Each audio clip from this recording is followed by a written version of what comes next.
लेकिन यार traffic rule में हमको एक पॉलिसी बिल्कुल समझ नहीं आती। वो पता है क्या है? वो है ट्रिपलिंग।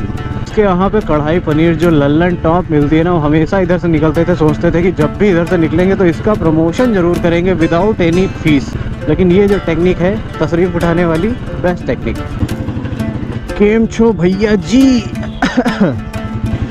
क्या हाल चाल भाई साहब सबके? स्वागत करते हैं कनाडा से व्लॉग में। Welcome back to the very new vlog update series. I मैं host Akshay in this vlog. आपका सपोर्ट हमारा विस्फोट। मौसम एकदम ऐसा, मतलब क्या हो रहा है क्या नहीं हो रहा है। कल दिल्ली से भैया आए थे, वो बता रहे थे कि वहाँ बारिश हो रही, तो उसी का असर इधर भी देखने को मिला है। सुबह सुबह एकदम बदली थी, हमको तो लगा भाई बरसेगा, जाना नहीं पड़ेगा, लेकिन ऐसा हुआ नहीं। वही स्कूल वाला सीन कि 7 बजे तक की बरसेगा, उसके बाद बंद हो जाएगा। तो वैसा था, सुबह 7 बजे तक की खूब हौंक के बादल थे। उसके बाद जैसे ही 7 बज चुका, उसके बाद धूप निकल आई हल्की से। हमने कहा चलो, सारे लौटे जा रहे हैं स्कूल। शायद हाई स्कूल के एग्ज़ाम चल रहे हैं, हाई स्कूल इंटर के जो भी एग्ज़ाम दे रहे हैं, बोर्ड्स के एग्ज़ाम दे रहे हैं, उनको मेरी तरफ से बेस्ट ऑफ लक। आज ये गाड़ी हमको हल्की हल्की लग रही है, जहाँ तक मेरी उम्मीद है कि आज इस पर रिज़र्व लगेगा। पेट्रोल ख़त्म हो रहा है। ऐसा रहता नहीं, जब इसका टैंक फुल कराते तो ये भारी भारी फील होती है। उसके बाद जब ये खाली हो जाती है, मतलब जब इसमें पेट्रोल नहीं होता है, तो ये बहुत हल्की फील होती है। अंट संट कहीं भी पहुंच दो। अबे लेन मैनेजमेंट तो आदमियों को आता ही नहीं है। मतलब 90% of the people don't know about lane management. कि अगर आपको सीधे जाना है तो आपको किस लेन में रहना है, लेफ़्ट जाना है तो किस लेन में रहना है, राइट जाना तो किस लेन में रहना है। उनका सलाह ऐसा है कि बस खुश जाओ। अगर लेन मैनेजमेंट लोगों का सही हो ना, तो ट्रैफिक ना लगे। अभी हमको पता है कि हमको सीधे जाना है, तो भाई हम काहे को इधर वाली या इधर वाली में घुसेंगे, हम बीच वाली में रहेंगे। अगर हमको पता है कि हमको राइट जाना है, तो हम काहे इधर बीच वाली में या फिर लेफ्ट वाली में रहेंगे, हम राइट वाली में रहेंगे। लेकिन इंसानों का ये है कि इधर जगह मिली पेल इसकी माँ का, तो वैसा सीन है भाई। ये यहाँ पे सुबह जैसे होती है ना, तुम खाली किसी होटल के सामने से निकल जाओ, तुमको ये खस्ते वाले महकने लगेंगे, आलू वाले। भाई एक वो हो गया है सुबह का एक वो क्या कहें, एक रिचुअल हो गई है कि सुबह उठ के जाना है। कुछ लोगों की सुबह उठ के जाना है, दही जलेबी खाना है, आलू वाले खस्ते खाने। और भाई यहाँ के फेमस हो चुके हैं आलू वाले खस्ते। भाई हमको एक चीज़ ये समझ नहीं आती है कि किसी दिन उठो तो एकदम ऐसा इतना अच्छा मूड रहेगा, और सेम मतलब वैसा ही उठे। आवाज़ जैसे है, आज हम काफ़ी जल्दी उठ गए थे, आज मेरा मूड एकदम बढ़िया है। और कल जब हम उठे थे तो थोड़ा सा लेट उठे थे, मतलब आज जितनी जल्दी उठे उससे लगभग आधे घंटे देर से उठे थे। कल सुबह का मूड मेरा एकदम सुअर जैसा था, मतलब कुछ मन नहीं कर रहा है, इधर उधर टाल मटोल। आज एकदम ऐसा लग रहा है कि एकदम आंखें खड़ी हैं, एकदम टनटना के, एकदम दिमाग तैयार कि हाँ बताओ भैया ऐसा पता नहीं क्या होता है कि कौन सा हार्मोन साला चूतिया निकल के आता है जो एकदम फ्रेश फील कराता है। तो रोज़ निकल आया कर भाई। उम्मीद है पहले शुरुआत में जब बाइक चलाते थे, शुरुआत में जब एकदम मतलब होते हैं ना कि एकदम बस नवजात थे, नवजात मोटरसाइकिलिस्ट थे, तो हमको हेलमेट में ऐसा लगता था कि भाई मेरा सिर किसी ने पकड़ लिया है। अब ना हम इधर देख पा रहे ना इधर देख पा रहे। वो क्या जैसा घोड़े के लगाया जाता है सिर में, ऐसे कि वो ना इधर देख पाए ना इधर देख पाए, वैसा हमको लगता था। लेकिन ओवर द टाइम जब आँखों में 2-3 बार कीड़ा गया खूब तगड़ा, मुँह पे बरैया काटी, तो हमको समझ में आया कि नहीं भाई हेलमेट ज़रूरी है। उसके बाद जब हेलमेट 2-3 बार 4 बार पहना, थोड़ा सा कंफर्टेबल हो गए, तब ऐसा लगा कि हाँ भाई हवा से बच रहे हैं, धूल से बच रहे हैं, और ये जो सामने से हमला होता है कीड़ों का, इनसे बच रहे हैं। तो तब से फिर आदत हो गई। अब तो कहीं भी जाना होता है 10 किलोमीटर 1 किलोमीटर भी, तो सिर पे मेरे लेवल 1 का हेलमेट हो जाता है।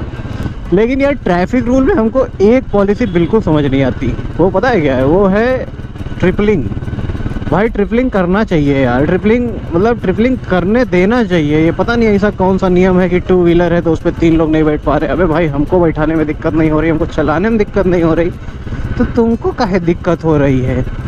और 2 लोगों में भाई वो मज़ा नहीं आता है जो 3 लोगों में आता है। लिटरली हर एक इंसान ये एग्री करेगा, हर एक लड़का एग्री करेगा। इवन जिन्होंने ये रूल बनाया है, अगर उनके भी बचपन के कोई दिन रहे होंगे तो वो भी इस बात से एग्री करेंगे। भाई अब मोटरसाइकिल है, इस पर हम 3 लोग बैठ सकते हैं, तो 3 लोगों में वो जो कन्वर्सेशन होता है ना, वो किस लेवल का होता है, किस लेवल का टाइम पास हो रहा होता है मोटरसाइकिल चलाते टाइम। मतलब एक पॉडकास्ट चल रहा होता है उस टाइम पे। उसमें क्या होगा कि 2 आदमी किसी एक की लेंगे। अब हो सकता है वो आगे जो चला रहा है वो हो, या हो सकता है बीच वाला हो, या हो सकता है पीछे वाला, और मोस्ट प्रोबेबली बीच वाले की ही ली जाती है।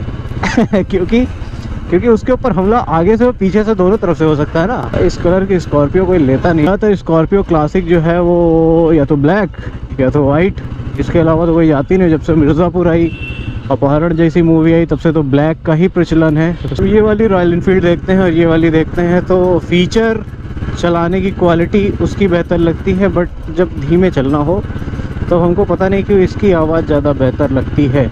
इसकी आवाज़ में टेस्टोस्टेरोन लेवल काफ़ी हाई है, मतलब एक वो गरज टाइप की होती है, एक बेस आता है विदाउट एनी साइलेंसर चेंज, कुछ नहीं उसमें। तो ऐसा लगता है कि भाई एस्ट्रोजन बढ़ गया है, कोई आवाज़ ही नहीं आती है। हालांकि वो अच्छी चीज़ है, इसको बहुत देर चलाओ तो सिर में दर्द होने लगता है, गद गद गद गद गद गद गद गद।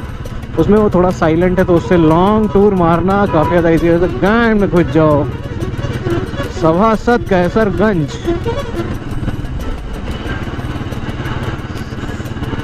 पहले है भाई हॉर्न पीछे से, मतलब पाँव तो वहाँ खेत से जाके ओवरटेक कर लें, इतना जल्दी में है इंसान। तो पहले क्या था कि जब हम घर पे रहते थे, बाहर कहीं नहीं जाते थे, मतलब बाहर ऐसे कोई काम धंधे नहीं जाते थे, तो मेरे चुल मस्ती थी कि हम बाहर का खाएं भाई, बाहर का खाएं।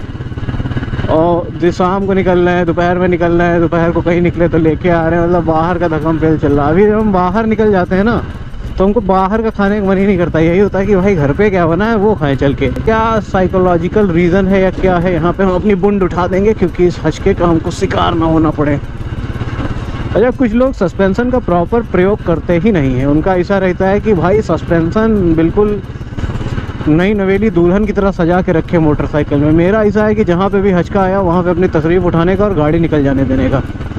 कमर में जर्क नहीं आना चाहिए, क्योंकि क्या होता है ना कि जैसे आप चल रहे हो इसे, अभी पता नहीं इसमें दिखेगा कि नहीं, इसमें तो सामने का ही फ्रंट व्यू दिख रहा है, अगर हम ऐसे खड़े हो जाते हैं तो सारा शॉक एब्जॉर्ब होके गाड़ी पे रह जाता है, कमर पे नहीं आता है। तो प्रॉपर शॉक एब्जॉर्बर का जो प्रयोग है वो तो मेरे हिसाब से यही है कि जब भी ऐसा कोई हचका आए इंस्टेंट अपनी तशरीफ उठाएं और ऐसा एकदम स्मूथ राइड एंजॉय करें। ऐसा भी खड्डा ना हो कि उसमें एकदम घुसते ही गाड़ी तुम्हारी नीचे घुस जाए, ऐसा नहीं, मतलब नॉर्मल छोटे मोटे खड्डों पे स्लो नहीं करते हैं हम।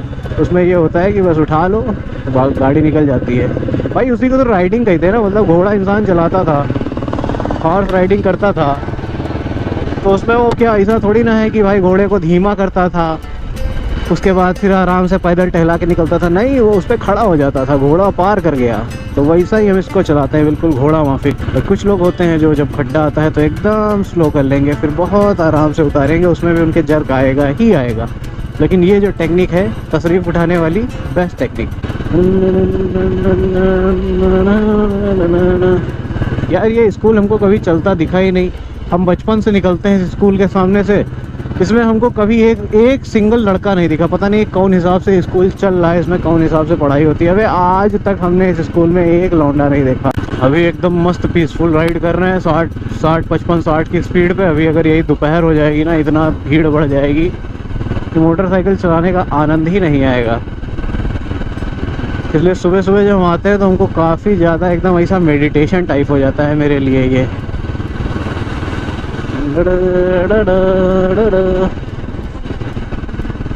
वो दूर दूर तक कोई नहीं है और ऐसा बढ़िया एकदम। वो भीड़ में जब गियर चेंज करो, धीमे करो, तेज करो कि आगे निकल ले, वो चीज़ थोड़ा कम सही लगती है, कभी कभी सही लगती है। वो हो 10% और बाकी इस तरह की राइड हो 90%, तब मज़ा आता है भाई। ये ढाबा यहाँ पे है शिखर ढाबा, इसके यहाँ पे कढ़ाई पनीर जो लल्लन टॉप मिलती है ना, वो हमेशा इधर से निकलते थे, सोचते थे कि जब भी इधर से निकलेंगे तो इसका प्रमोशन ज़रूर करेंगे विदाउट एनी फीस। इतनी बेहतरीन कढ़ाई पनीर मिलती है ना कि मज़ा ही आ जाता है, मज़ा। तो ये छोटा सा ढाबा था, हम पहली बार जब यहाँ गए थे तो मजबूरी में गए थे कि भाई अभी रात में कोई नहीं खुला, यही खुला है, चल के खाते हैं। और इतना गजब का टेस्ट उसने दिया था कढ़ाई पनीर का, मज़ा आ गया था भाई। तब से अब मतलब अगर हमको खाना है, इधर से जा रहे तब तो ठीक है, अगर हम घर पे भी अगर वहाँ से भी खाना है तो यहीं आ जाएंगे, कहीं इधर उधर नहीं जाना। हमको चाहिए वो पुराना टेस्ट, हमको कुछ नया टेस्ट चाहिए ही नहीं हमको भाई। अगर हमने कुछ खाया, हमको अच्छा लगा तो हमको ज़िंदगी भर वही खाते रहें, हमको कुछ अलग चेंज ही नहीं करना। जैसा लोगों में होता है कि ये खाया फिर उसके बाद कुछ और नया ट्राई करते हैं ना भाई, हम नया नहीं ट्राई करते हैं, अपने साथ सिनेरियो ही अलग है। हमको पुराना ही चाहिए, हमको नया चाहिए ही नहीं। तो आई थिंक काफ़ी ज़्यादा बातचीत हो गई है, मेरे भी रास्ते पार हो चुके हैं और अभी ये व्लॉग भी कर डालते हैं यहीं पे एंड। अभी दिन तो बहुत पड़ा है, लेकिन बाकी दिन हम करेंगे अपने पर्सनल काम जो कि ऑन कैमरे नहीं आने वाले हैं। तो अभी ये ब्लॉग करते हैं यहीं पे ख़त्म। अगर अभी तक की ब्लॉग देख रहे हैं तो सब्सक्राइब करें channel date series. Stay connected, stay tuned for more new blog. और तब तक के लिए brother bye bye bye bye bye bye.